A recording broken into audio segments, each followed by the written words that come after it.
Hi, it's me again, Pretty Lion. Welcome back to my channel. Please don't forget to subscribe. Thank you. O karon, sa pagpadayon ning sugilanong Ayaw kog Labda.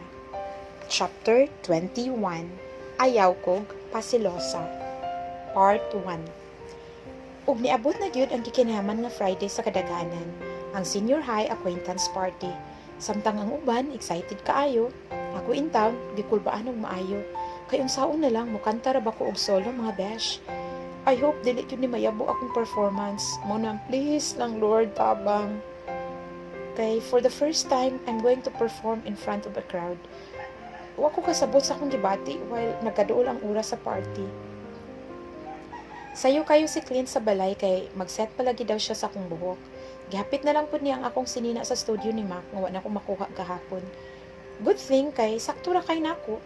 It's a champagne-colored dress, maxi siya. It reached my ankles pero naay duha ka slits from the middle of my thighs down. Dili pud siya side slit kay naaman siya somewhere sa front nga igugin mo tungtong sa akong paa. Ang ibabaw kay off-shoulder siya with bohemian prints. Unya naay garter sa waist to define my curves. It's simple pero elegant and so glamorous gyud mga besh. Pagsukod nako kay I fell in love with it. Somehow it truly defines me. Feeling na ko ba nga, the dress and I were one.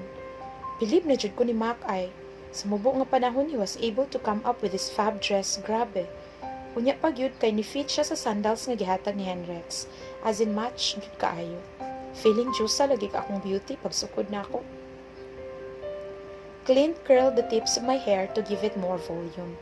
Ang akong makeup kay nude ra, para daw murarag natural pero ni-transform gyud akong dagway. Pagpanamin ako kay mura ko gatan-aw og picture nga gi-filter og camera app ba. As in, di ko katuo lagi nga ako tong naa sa samin mga besh. My heart swelled with delight with the magic Clint did on my hair and makeup. And for his final touch, kay gibutangan ko niya og bohemian headband. Gisulob dayon nako ang laisyo nga dress created by Mac Angela ug giparisan sa sandals nga gihatag ni Hendrix. And voila, ready na dayon ko. Blessing yun na ay talented nga bayot nga kapamilya Kay kung pagwapahay na hisgutan, di gyud ta mabintahoan. Wow! Mura gyud ka og Greek goddess, guys! Nga ninaog gikan sa Mount Olympus. Next, nilugwa na akong atay kas kay dako na kaayo. Bitaw kas, way dapig-dapig. Tinuod jud na. Hala ka zoy, matandog man sa taana. Thank you kaayo, you're the best. Now, let's take a picture. Sige ha, sundak ko. Pose like a magazine cover girl. Saon man guna ba? Just follow me, gorgeous. Ug mauto, ga-photo session min Clint. Pagsulod ni mama sa kwarto kay nitiur ko siya kadiyot, na amazed siguro siya sa akong itsura. Mauna gyud giingon og, wow, magic. Murag lahi ra gyud nga mga besh nga na-transform nako ay. Thanks to Clint, nagmukhang tao na gyud taon ko. Si mama nga nahimuot sa akong dagway.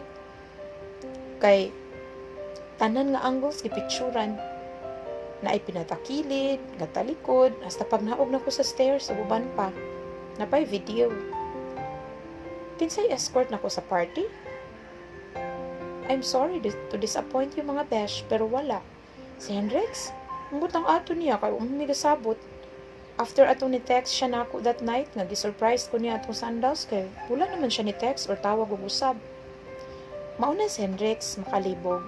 I don't know if pa-fall lang ba siya or he has good intentions.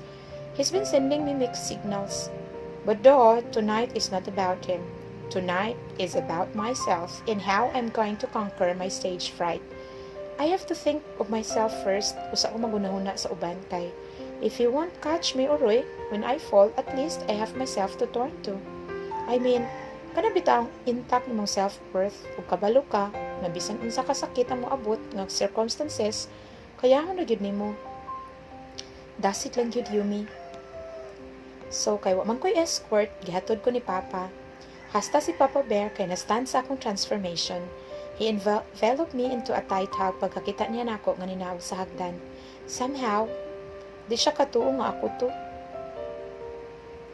Unsaon gud mga besh, karon pa gyud ko ni dare og apil og ing-ani nga event sa school. Katry naman ko make-upan ni Clint pero during family gatherings rapod or kanang naikaslon nga kapamilya, Dili jud ding ani kabongga ba. Unya pag yun mo perform ko in a crowd.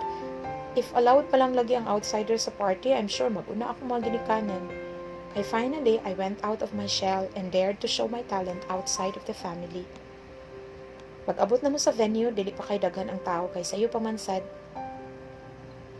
Gituyo na ko og sayo para makarelax pa ko sa di pa mag-start ang program.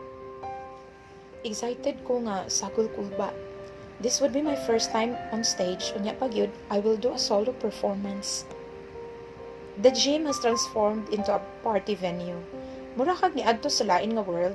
Wow, magic kaayo ang gibuhat sa organizer sa setup. Bohemian gid kaayo ang theme sa palibot. There were colorful lights, pagyud og smoke coming from the smoke machine, giving the entire place a dreamy effect.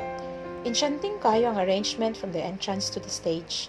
Pagsulod nako kay I felt like walking into an enchanted kingdom. On stage was a huge LED wall wherein ang palibot kay puno sa mga boho decor. Oh well, what is Jana Victoria na gud nga creation? Expect nothing but the best na lang yun mga bash.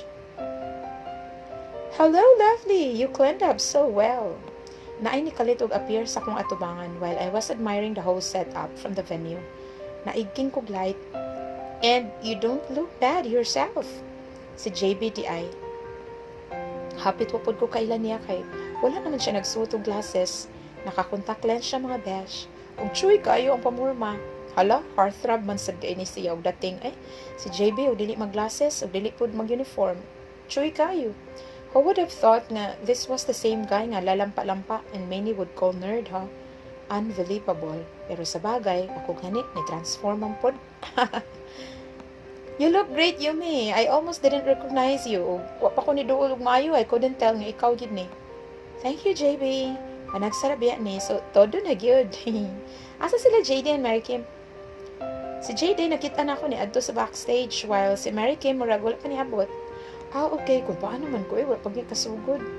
Be confident, Yumi. You are beautiful and I'm sure you will ace on that performance. Wow, thank you for boosting my confidence, JB. I really appreciate your support. Kuya ko kubi adto ko backstage kay basi naa na dito ang mga kauban nako. Mag-convene daw may before mag-start ingon ni Miss Montero. Yeah, sure. After you, my lady.